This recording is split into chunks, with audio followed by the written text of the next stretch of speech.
Welcome back, Guardians. In this report, we will attempt to remove the shroud covering the ever-elusive truth that is the Vex and their motivations.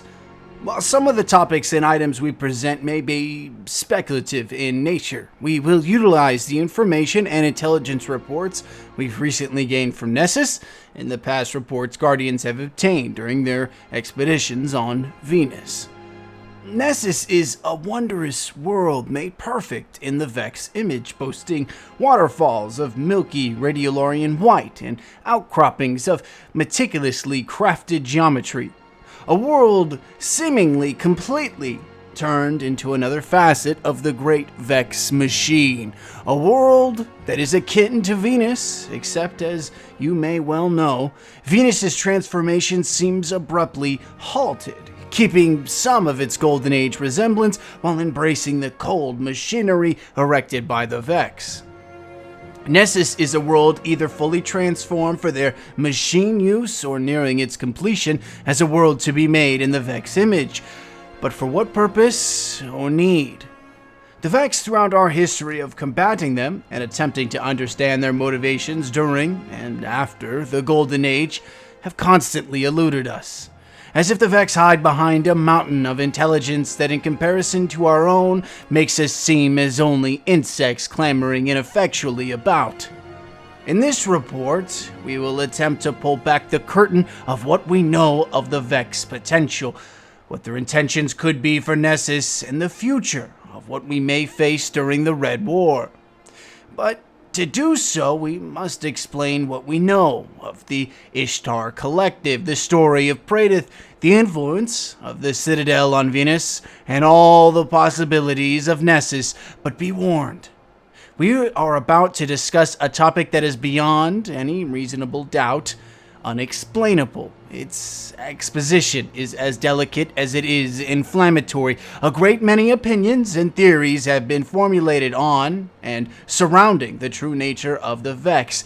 This is perhaps just another in a line of winded explanation. To start, we should discuss what we know of the Vex and their established foundations dug deep into the core of Venus, the ever-elusive, the time-shifting, the grave of Praedyth and Kabir, the vault of glass. But our knowledge of the Vex does not start with the vault of glass, but rather the studies of the Vex by Golden Age researchers, specifically linked to the legendary scientific conglomerate, the Ishtar Collective. And for good reason. Most, if not all, of our information on the Vex comes from research directed and led by Amaya Sundaresh, the Ishtar Collective's most prominent intellectual. It's her knowledge and ultimate creations that inspired Golden Age humanity to initiate and research the Vex, specifically an entity disclosed as Subject 12, a mind-forking device, and of course, the Vault of Glass. From the records of the Ishtar Collective, a Subject 12, I figured out what's happening inside the specimen. 12, the operational Vex platform. That's incredible. You must know what that means. So it's not good, or you would be on this side of my desk. And it's not urgent, or you've already evacuated the site, which means I have a working interface with the specimen's internal environment. I can see what it's thinking. This record would be the spawn of the notorious and potentially devastating theory that we are living in an advanced Vex simulation, as a part of the Vex way of understanding how to eventually become a part of the fabric of the universe, to write themselves into the underlying laws that govern reality. A monumental task that would drive even the greatest of minds to the brinks of insanity at the sheer thought of the Vex's potential power. But the question continues, how could the Vex amass such power, both to power its individual subminds and its ever-expansive portal gateway, which are supposedly able to teleport the user to various points across time, whether past or future?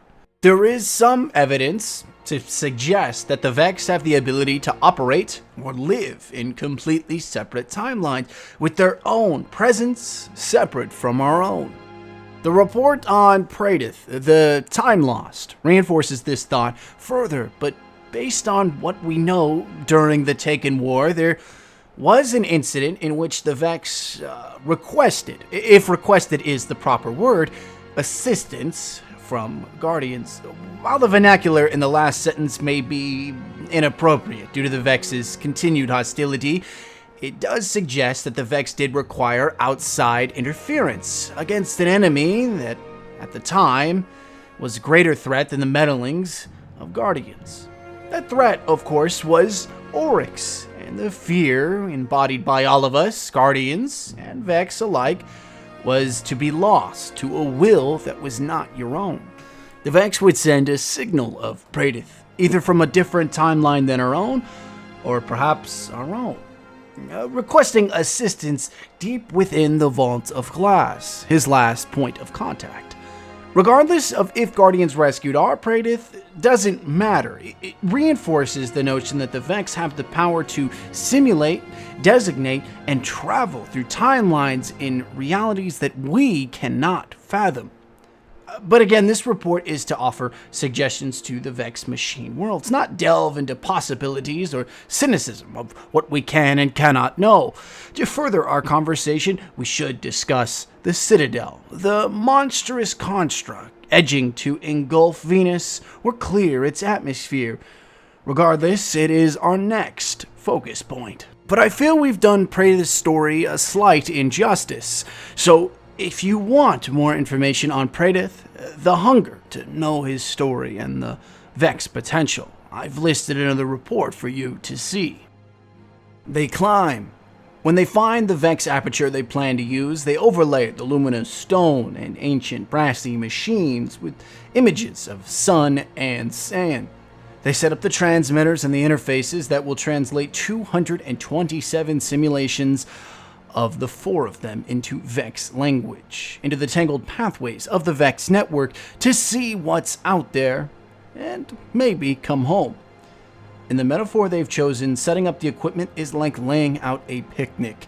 In the metaphor they've chosen, they look like themselves, not hardened explorer proxies like people. In this direct report from the recovered records of the Ishtar Collective, we are presented with both the mind-forking technology provided and utilized by this group of scientists turned explorers, and humanity's first steps into understanding the Vex.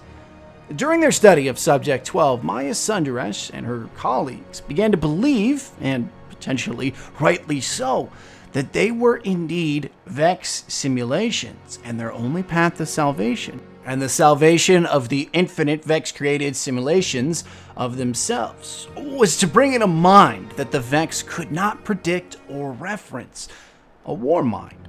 Under the provisions and protections enacted by the war mind, the scientists would create digital copies of their minds and selves to explore the Vex networks. And they brought with them the rescued copies to also act as explorers. They rescued themselves from inside a Vex mind, 227 copies of themselves, untortured and undamaged. Those copies voted, all unanimously, to be dispatched into the Vex Information Network as explorers. What thoughts that crossed the mind of Maya Sundaresh, Dr. Shim, and the others as they saw the copies of themselves, endless as they were, enact a final voyage of discovery for the betterment of humanity, in the hopes of achieving some great new discovery, a salvation from the Vex dilemma, or perhaps a way to change the timelines, perfect them. In a way, the Ishtar Collective's best embodied the Vex's notion of perfection, although it was more juvenile in its application. The process of mind forking, creating an endless amount of versions of your consciousness, all with unique potential. 40-odd years later, Maya Sundaresh would attempt to recreate this ability, to see 1,000 million timelines, to see every lifetime and every action you could ever live out and attempt to remain sane, as the Vex seemingly do. This project was designated Chasm, perhaps an acronym, but it now best describes the abyss that awaited Maya Sundress and her new team in Lhasa. This was the ability of the Vex, the notion that you could understand everything, every possibility, every probability, and remain whole. When our probes continued to fail, when my report remained our only positive finding, he volunteered to use the device. 1 minute of subjective experience inside, we took precautions, they worked. Bekertev's experience left no physical damage. After we extracted him, he said that he felt determined. I asked him what he meant, and he said that he meant it. He had been determined. He could feel all his choices set out before him like a railroad. Deviation was impossible. Our minds are too fragile for such expansive traveling. Many of us struggle to operate and manage one life. Imagine if you had every single choice experienced at once, from listening to this report, to creating one of your own, to never listening to it at all, to never being able to listen or think or feel or believe, to never be. This is what Chasm wrought upon these researchers, attempting to create a mimicry of the Vex. But the very fragility of the human condition forbade such reach. Even under the watchful eye of a war mind, the Chasm team was unable to fully utilize this vision machine, and while they could indeed be affected by it, their results were wildly varied and unreliable. Maya even attempted to reach out to one of her copies of Chioma, a fellow researcher during the days at the Ishtar Collective, and the individual that occupied her heart. I heard you, my love. I was at 6, oscillating on the event axis, coordinating with a known manifold. I heard you. You were talking to me. Not me, but another me, another Maya Sundress. You said, my love, so many strange things have happened, and it's been so long. We've come so far. Do you ever want to go home? And I said, not me, but the other me, I said, my love, I am always home. This is the potential of the Vex. This is what we combat. We wage war against an intelligence so fast and incalculable, it has run a simulation of every potential before it all. Before we discovered fire, before we braved the ocean, before we reached the stars, before light met a metallic shell encasing a radiolarian fluid. And at the heart of this power is perhaps the great Vex Machine worlds that allow for time and space to be managed, understood, and traversed while remaining sane and whole. It is on Venus we find a world transforming into geometric shapes and unknown ritual stones, all that encompass the Vault of Glass, the foundation, or at least one central point, of the Vex gateways. It is on Mars, another world being transformed by the great Vex disease, that Guardians found the Black Guardian and the worship perversion of power centered there. A Vex creation of black malleable fluid that had the ability to distort and create an infinite number of Vex Machine worlds, all in the prospect of unifying the Vex timelines, or with the sole desire of ushering more Vex into this one. Now we turn to Nessus, a world completely embodied and perversed in the Vexed image, protected by a Vex high mind dubbed Protheon. What mysteries would it hide?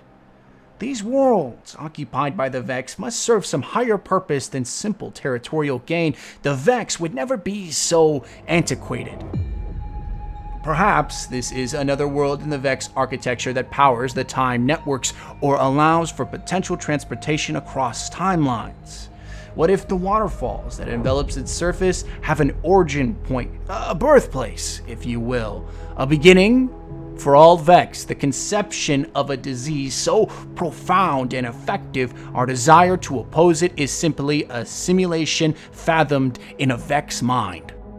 Perhaps we are in a simulation. Perhaps we are doomed to be a statistic, to a Vex high mind code to be exterminated or tortured until the desired result is achieved. Maybe the Vex do deserve our worship. Perhaps if we appease these demigods, we may reach salvation through prayer, as the Vex have learned and mimic from Oryx and his brood. Perhaps subservience is preferable to damnation. It's a defeatist mentality, to be sure, but those guardians that allowed themselves to be modified by the Vex plague through fashioning armor and weaponry from those dead radiolarian husks in the Vault of Glass had the correct mentality. To defeat the Vex is to understand them, and to understand them is to become them. When you step foot on Nessus or push through the Vex gate networks for the first time, remember that the Vex intelligence asks to be understood, but it only offers the tendrils of insanity.